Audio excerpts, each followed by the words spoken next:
নমস্কাৰ প্ৰিয় শ্ৰোতাসকল, ধাৰাবাহিক উপন্যাস পাঠ অনুষ্ঠানত এইবাৰ আমি পাঠ কৰিব ওলাইছোঁ অসমীয়া সাহিত্যৰ সৰ্বাধিক জনপ্ৰিয় উপন্যাস কৌশিক নন্দন বৰুৱাৰ নিৰিবিলি। এয়া নিৰিবিলিৰ ৯৫তম খণ্ড। আজি বহুদিনেই হ'ল তোমাৰ সৈতে জোনাক নোচোৱা। নিশাৰ নীৰৱ ইউনিভাৰ্চিটি। ক্ৰমান্বয়ে ডাঠ হৈ অহা কুঁৱলীৰ ছাদখনত ষ্ট্ৰীট লাইটে হালধীয়াৰ ৰং সানিছে। দূৰ দিগন্ত ভেদি অহাৰ দৰে জিলিৰ যি শব্দটো যেন বিয়পি পৰিছে চৌপাশে। নাহৰৰ কাঞ্চনৰ পাতবোৰত নিয়ৰে নীৰৱে মিলনৰ মালিতা ৰচিছে। মাজে মাজে এটা দুটা কুকুৰৰ ৰাউচি। বইজ হোষ্টেলৰ পৰা কোনোবা সময়ত ভাহি আহে স্পীকাৰত লগাই থোৱা গানৰ অস্পষ্ট কলি। কোনোবা বাৰত আকৌ গাৰ্লছ হোষ্টেলৰ এজাউৰি খিলখিলনি হাঁহিৰ কিৰিলি। কনভেকশ্যনৰ অন্তত নতুন জীৱনৰ পাতনিৰ আগত এবাৰ উভতি চোৱা এজাক যাযাবৰী যৌৱনৰ কেঁকুৰি পাৰ হোৱাৰ যো-জা। হোষ্টেলৰ ৰুমবোৰত হয়তো শেষ নিশাৰ গৰম আড্ডা। এৰি থৈ অহা সময়ৰ কোনো বিশেষ মুহূৰ্ত সোঁৱৰণি জীপাল কৰি চঞ্চল কৰিছে হাঁহিবোৰ। সময়ক থপিওৱাৰ অনৰ্থক প্ৰচেষ্টা। এই হাঁহিবোৰেই শেষ নিশা হুমুনিয়াৰ ৰূপ ল'ব। গধুৰ বুকুৰ উন্মনা মনবোৰক উদাসীয়া আন্ধাৰবোৰে ওৰেটো নিশা নিচুকাব। পুৱাৰ ফেহুজালিত স্মৃতিৰ জঁপাটো সামৰি আগুৱাব জীৱনে। ৰৈ যাব কাঞ্চন, ৰৈ যাব ফুলবোৰ, এমিনিটি এচেঞ্চিয়েলৰ ঘূৰণীয়া টেবুলবোৰ। অকলশৰে উচুৰিব নিৰিবিলিয়ে। নিৰিবিলিয়ে চুপি উঠেনে নিজান ৰাতি? কত দৰদী মনৰ কেঁচা কাহিনীৰ বুকুত হেঁচি কেনেকৈ শান্ত হৈ থাকে এই নিৰিবিলি। নিৰিবিলিৰ পুলটোত বহি সন্মুখৰ পুখুৰীটোলৈ চাই সেইবোৰেই ভাবি আছে ময়ূৰে। ষ্ট্ৰীট লাইটৰ পোহৰবোৰে পুখুৰীটোত কিবা যেন অবুজ কেনভাছ আঁকিছে। ঢৌবোৰত কঁপি আছে পোহৰবোৰ। আকাশত সেয়া কুঁৱলীয়ে চেলেকা জোন। ষ্ট্ৰীট লাইটৰ পাতলীয়া পোহৰত লাহে লাহে স্পষ্ট হৈ উঠিছে ছায়ামূৰ্তিটো। সৌৱা ময়ূৰলৈ চাই মিচিকাই কৈছে, আজি বহুদিনেই হ'ল তোমাৰ সৈতে জোনাক নোচোৱা। বৈ অহা বতাহ এজাক বুকুলৈকে গিলি ময়ূৰ থিয় হৈছে। সন্মুখলৈ আগবাঢ়ি গৈ কৈছে, তুমিতো সদায় মোৰ সৈতে থাকা আৰু তুমিও মোৰ সৈতে। মোৰ নিশাৰ চন্দ্ৰাৱলী তুমি, মোৰ পুৱাৰ ফেহুজালি তুমি, মোৰ শৰতৰ শেৱালি তুমি, মোৰ বহাগৰ কেতেকী তুমি, মোৰ বৃন্দাবনৰ ৰাধা তুমি, মোৰ বুকুৰ কানাই তুমি। ময়ূৰ আগুৱাই গৈ আছে, গৈ আছে। জিলিবোৰে বৰ ভয় লগাকৈ শব্দ কৰিছে। দুই এটা কুকুৰে অহৰহ ৰাউচি জুৰিছে। বতাহ এজাকো বৈ আছে নোৰোৱাকৈ। নিৰিবিলিৰ পুখুৰীটোত কিহবাৰ খলকনি, পানীৰ শব্দ। কিহবাই কলকলাই উঠিছে। নিৰিবিলিৰ কাঞ্চনজোপাত কোনোবা অচিন চৰাই এটাই উৰি আহি পৰিছেহি। পুখুৰীটোত আকৌ খলখল। ময়ূৰ। পুখুৰীটোৰ একেবাৰে কাষলৈ গৈ ভৰিখন আগুৱাই দিওঁতেই ময়ূৰৰ হাতত থাপ মাৰি ধৰি পাৰলৈ টানি আনিলে অনুৰণাই। কি হৈছে ময়ূৰ? পুখুৰীটোৰ ফালে কিয় আগবাঢ়ি গৈছা? মই নধৰা হ'লেচোন পানীতে পৰিলাহেঁতেন। একেথৰে পুখুৰীটোলৈ চাই ময়ূৰে অস্পষ্ট মাতেৰে ক'লে, ৰাধা ৰাধা। কোনো ৰাধা নাই ইয়াত। ব'লা হোষ্টেললৈ ব'লা। ইমান কুঁৱলী পৰিছে, বেমাৰ হ'ব। অনুৰণাই হাতত ধৰি লৈ আনিলে ময়ূৰক। ময়ূৰে তো এটা শব্দ নকৰি তাৰ লগতে পাটকাইৰ ফালে গৈ থাকিল। গোটেই বাটটো কুঁৱলীয়ে মনিব নোৱাৰাকৈ থৈছে। সন্মুখৰ পৰা কোনোবা এটা আহি খুন্দা মাৰিলেও যেন ধৰিব নোৱাৰিব। অথনি সন্ধ্যাৰ লগত কথা পাতি কোন সময়ত এইখিনি পালেহি অনুৰণাও নাজানে।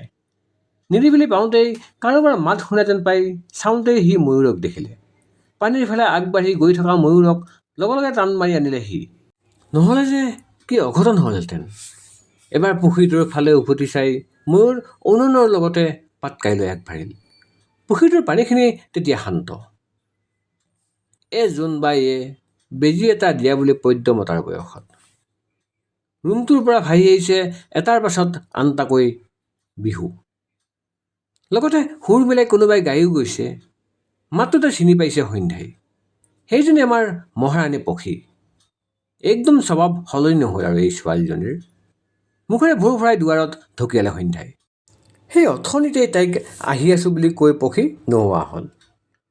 সন্ধ্যা কাইলৈ যাবলৈ নিজৰ লগতে পখীৰো কাপোৰ জাপি বিচনা পাৰি অতাইও আজৰি হ'ল। কিন্তু পখী নাই যি নায়েই। শেষত সন্ধ্যাই খঙত নিজেই তাইক বিচাৰি ওলাল। বেছি বিচাৰিব লগা নহ'লেই।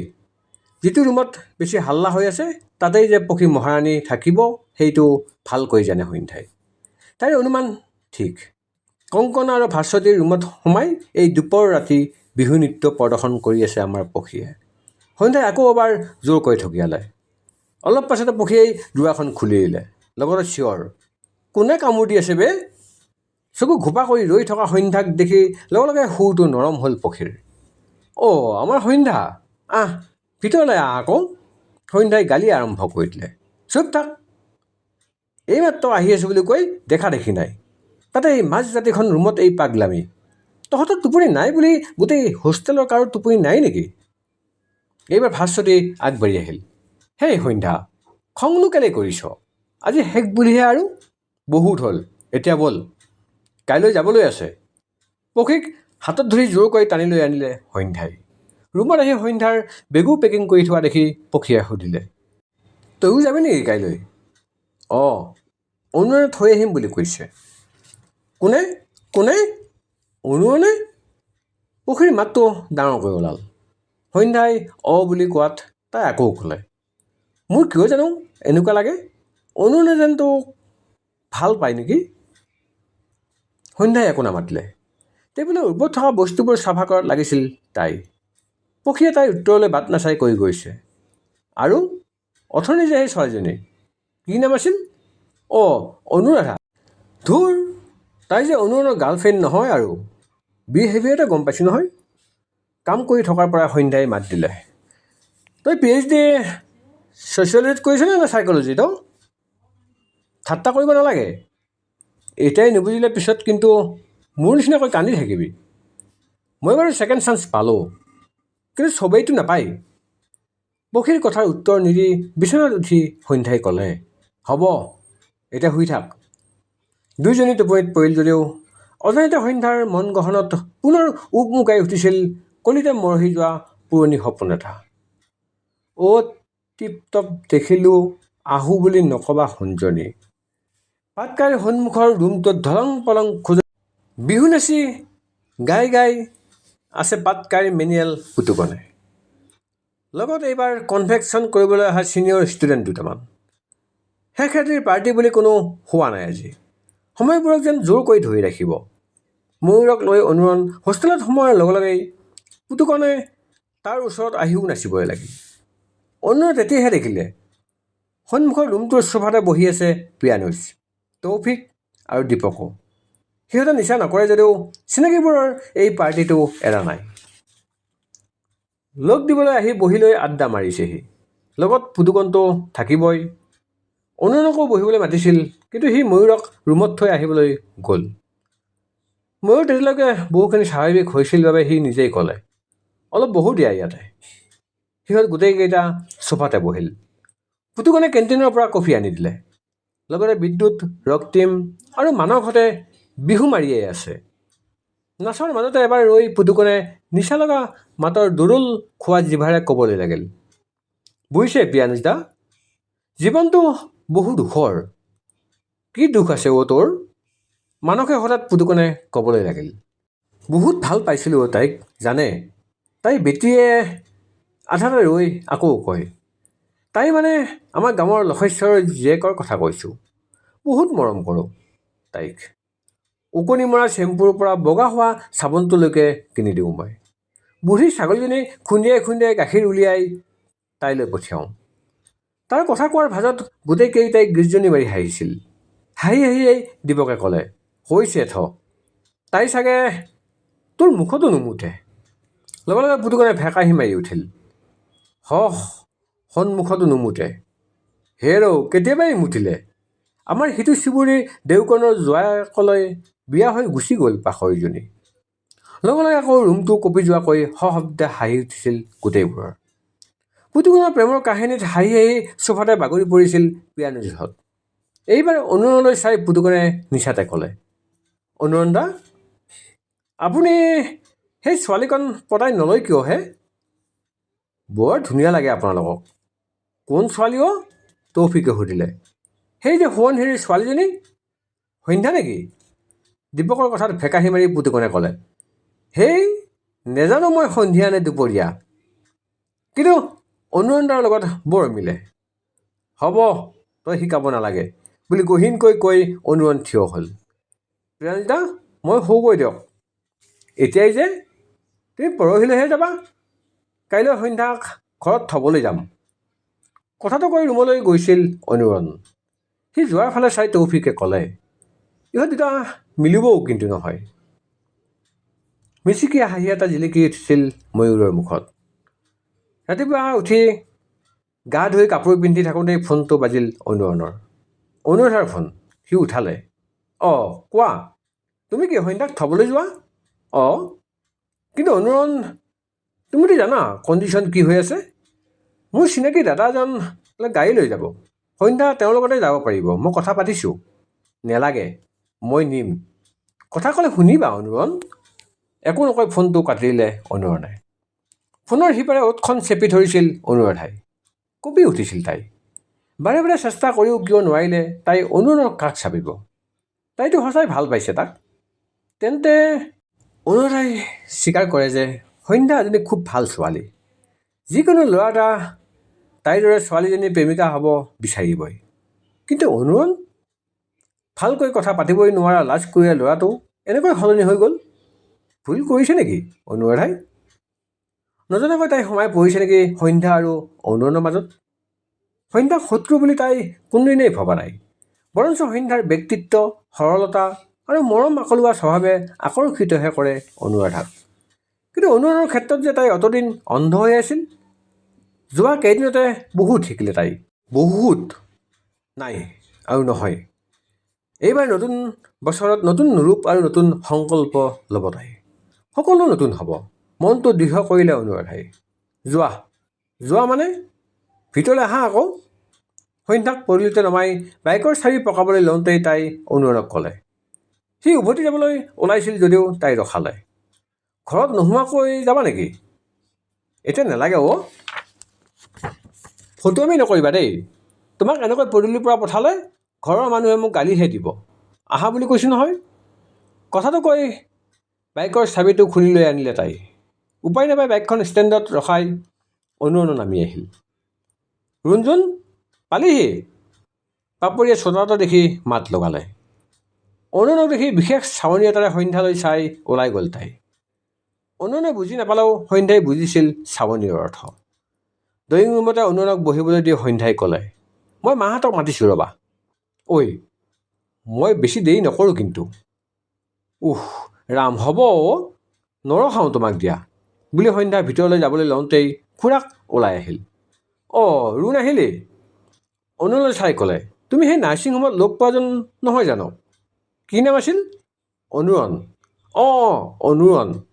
মই ৰুণজুনৰ পৰা খবৰ লওঁ মাজে মাজে। খুৰাকে অনুৰণৰ লগত কথা পাতিবলৈ লাগিল। সন্ধ্যাই গৈ মাকহঁতক মাতি আনি চিনাকি কৰাই দিলে। মাকে অনুৰণক কৈছিল, ৰুণৰ মুখত শুনিছোঁ তোমাৰ কথাও। দেউতাকো কৈছে। খুব ভাল কৰিলে আহি। অনুৰণে শান্ত মাতৰে সুধিলে, আপোনাৰ গা কেনেকুৱা এতিয়া? এতিয়া অলপ ভাল পাইছোঁ। মাজে মাজে মূৰটো বিষায়। সময় লাগিব, কিন্তু ভাল হৈ যাব। মাত্ৰ অলপ ৰেষ্টত থাকিব। অভিজ্ঞ ব্যক্তিৰ দৰে কৈ গৈছে অনুৰণে। সন্ধ্যা এপাকত উঠি গ'ল পাকঘৰলৈ। খুৰীয়েকক চাহত লাগি দিলেগৈ। চাহ কৰোঁতে খুৰীয়েকে গুণগুণাই আছে, আলহী হৈ আহিম এদিন তোমাক চাবলৈ, দৰা সাজি আহিম এদিন তোমাক নিবলৈ। সন্ধ্যাই ইংগিত বুজি পাই মাত লগালে, হ'ব নেকি? সি বন্ধুৱে হয় মোৰ। খুৰীয়েকে যেন সুযোগহে পালে। প্ৰথমেতো বন্ধুৱেই, তাৰ পাছতহে লাহে লাহে। ধেৎ খুৰী, কি যে নহয়। আই ঐ দেহি, আমাৰ ৰুণ বাইদেউৰ লাজটো চোৱা। যোৱা যোৱা, কথা পাতাগৈ, মই নি আছোঁ চাহ। সন্ধ্যাই হাঁহি মাৰি আঁতৰি গ'ল। খুৰীয়ে আগতকৈ সলনি হ'ল বহুখিনি। সেই তেতিয়া যে অকলে কাম কৰিব লগা হোৱাৰ বাবে ক্ষোভ উজাৰিছিল, এতিয়া নাই। সকলো দায়িত্ব অকলেই লৈ যাওঁ। এৰা, সময়ে আঘাত যিদৰে দিয়ে, আঘাতত মলমো তেনেকৈ সানে। ইমানবোৰ মই নোৱাৰিম খাব খুৰী। ডাইনিং টেবুলত লুচি ভাজি দি থকা সন্ধ্যাৰ খুৰীয়েকলৈ চাই অনুৰণে ক'লে। লগে লগে সন্ধ্যাৰ দেউতাকে হাঁহি মাৰি কৈছিল, পাৰিবাহে ডেকা ল'ৰা, খোৱাচোন। বাইক চলাই আহিছা অত দূৰ, আকৌ যাবলৈ আছেই, গা বেয়া লাগিব। মাকে হাঁহি হাঁহি কৈছিল। সন্ধ্যা আঁতৰৰ পৰা চাই ৰৈছিল মাত্ৰ। তাই সদায় ইণ্ট্ৰভাৰ্ট বুলি ভবা অনুৰণক কি সুন্দৰভাৱে পৰিয়ালটোৰ লগত মিলি গৈছে। আনকি সৰু খুৰাকৰ ল'ৰা নীলেও অনুৰণৰ কোচত বহিছেহি।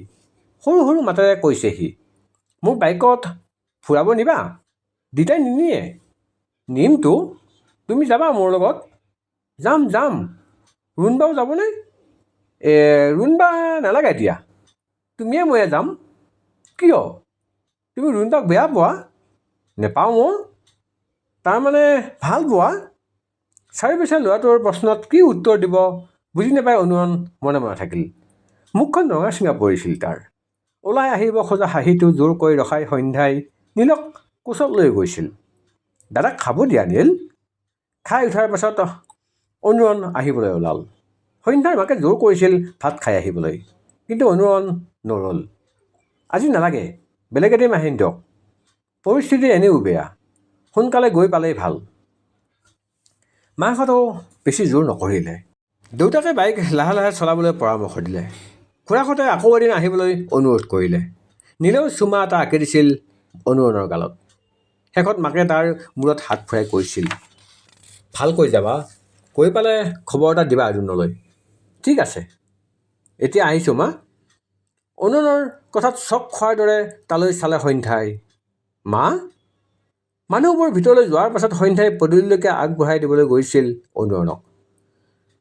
বাইকত বহাৰ পাছতে তাই অনুৰণক সুধিলে, পিছে মিষ্টাৰ হাজৰিকা, মোৰ মাক তুমি মা বুলি মাতিলা যে? অঁ, মাতিলোঁ। কিয়? কি কিয়? কেলৈ মাতিবা আকৌ মা বুলি? বৰমা বুলি মাতা, খুৰী বুলি মাতা, নহ'লে আণ্টি বুলি মাতা। মা কিয় মাতিলা সেইটোহে নুবুজিলোঁ। আচ্ছা, আজি বুজাই দিওঁ ৰ'বা তেন্তে। কথাটো কৈ বাইকৰ পৰা নামি আহিল অনুৰণ। সন্ধ্যা দুখোজ পিছুৱাই গ'ল। সি আকৌ আগবাঢ়ি আহিল। কি হ'ল? বুজাই দিওঁ ৰ'বা, শুনা আকৌ। সন্ধ্যাৰ বগাকৈ গাল দুখনত সেন্দুৰে যেন ৰাঙলী মেলাহে পাতিছে। বুকুখনত ধপ ধপ শব্দটো কাণলৈকে বাজিছে তাইৰ। গোটেই গাত সঞ্চাৰিত হৈ গৈছে এক তীব্ৰ বিদ্যুতৰ সোঁত। অনুৰণক ৰখাই তাই কৈ উঠিল, নালাগে নালাগে, হ'ব। কিয়? সদায় যে নাই বুজা কৈ থাকা, আজি বুজাই দিওঁ আকৌ। সন্ধ্যাই এবাৰ ঘৰৰ ফালে চালে। ঐ নেলাগে, যোৱা, কেম্পাছত বুজাবা যি বুজাবলৈ আছে। অনুৰণ ৰৈ গ'ল। সন্ধ্যালৈ চাই ক'লে, কিয় ভয় কৰিছা? সন্ধ্যাই একো নকৈ মাত্ৰ তলমূৰ কৰিলে। অনুৰণে আকৌ ক'লে, কালৈ ভয় কৰিছা? নিজলৈ নে মানুহলৈ? সন্ধ্যা এতিয়াও নীৰৱ। অনুৰণ উভতি গৈ বাইকত উঠিল। ষ্টাৰ্ট দি এবাৰ তাইলৈ চাই শান্ত অথচ গহীন মাতেৰে ক'লে, প্ৰায় 5 বছৰ হ'ল সন্ধ্যা, এতিয়াও বুজা নাই বুলি ক'লে মই কেনেকৈ মানি ল'ম? কথাষাৰ কৈয়ে বাইকখন চলিবলৈ লৈছিল। চকুৰ প্ৰচাৰতে ধূলি উৰাই আঁতৰি গৈছিল অনুৰণ। প্ৰস্তৰী মূৰ্তিৰ দৰে ৰৈ গৈছে সন্ধ্যা। তাই নাজানে আজি অনুৰণক কিয় ৰখালে তাই। নৰখোৱা হ'লে কিজানি সি কি কৰিলেহেঁতেন? কৈ দিলেহেঁতেন নেকি তাইক ভাল পাওঁ বুলি? আৰু তাই কিয় এই অনুভৱটোৰ মুখামুখি হ'বলৈ ভয় কৰিছে তাই? কিয় বাৰে বাৰে অনুৰাধাৰ শান্ত মুখখন ভাবি আহে? সন্ধ্যাৰ মনে কৈছে, বাৰে বাৰে কৈছে যে জুৰিয়ে কোৱা কথাবোৰ মিছা। কিন্তু অনুৰাধাতো এদিন কৈছিল যে সিও। ৰুণবা, অ' ৰুণজুণবা। চোলাত কাৰোবাৰ মাত শুনি বাস্তৱলৈ উভতি আহিল সন্ধ্যা। বৰতাকৰ ছোৱালী মুনমুনে মাতিছে। ভাৱনাবোৰ জোকাৰি পেলাই সন্ধ্যা পদূলিৰ পৰা ভিতৰলৈ সোমাল। মুনমুনে তাইক দেখিয়ে ফুচফুচাই সুধিলে, তোমাৰ বোলে কথা এটা শুনিছোঁ, হয়নে? সন্ধ্যাই বুজিলে। এই পাপুৰিয়ে মানে কথাটো উলিয়ালেই, সেইটোকে সুধিছে মুনমুনে। লগে লগে সন্ধ্যাই নহয় যা বুলি আঁতৰিবলৈ লৈছিল। মুনমুনে আকৌ আগভেটি ধৰিলে। আৰে ৰ'বা, কথাটো শুনিতো লোৱা। মই শুনিছিলোঁ তুমি কা বিৰোধী বক্তৃতা দি টিভিটো ওলাইছিলা। সন্ধ্যাই হাঁহি পেলালে তাইৰ কথাত। তৎক্ষণাত কি ধুনীয়াকৈ কথাটো সলাই দিলেই। তাইৰ চুলিকেইডাল টান মাৰি ভিতৰলৈ যাবলৈ লওঁতেই হঠাৎ কিবা এটা মনত পৰাৰ দৰে ৰৈ গ'ল সন্ধ্যা। ভৰি দুখনো ঠাইতে স্তব্ধ হ'ল। চকুত ভাহি উঠিছিল সেইদিনাৰ বেলকনিৰ দৃশ্যটো। কি বুলি সুধিছিল তাই অনুৰণক? তোমাৰ আৰু অনুৰাধাৰ কথা এটা শুনিছোঁ নহয়নে? সন্ধ্যাটো এবাৰো তাক কোৱা নাছিল যে তাই অনুৰাধা আৰু অনুৰণৰ প্ৰেমৰ সম্পৰ্কত থকা বুলি শুনিছে। মাত্ৰ কথা এটা শুনিছোঁ বুলি কৈছিল। হয়, তাইৰ মনত পৰিছে। এবাৰ হ'লেও অনুৰণৰ আগত সেই কথাটো তাই উলিয়াই নাপালেই। তাৰমানে তাই ভাবি থকা কথাবোৰ মিছা আছিল। এতিয়া বুজি পাইছে তাই অনুৰণৰ কথাষাৰৰ অৰ্থ। যোৱাৰ সময়ত যে সি কৈছিল, প্ৰায় 5 বছৰ হ'ল সন্ধ্যা, এতিয়াও বুজা নাই বুলি ক'লে মই কেনেকৈ মানি ল'ম?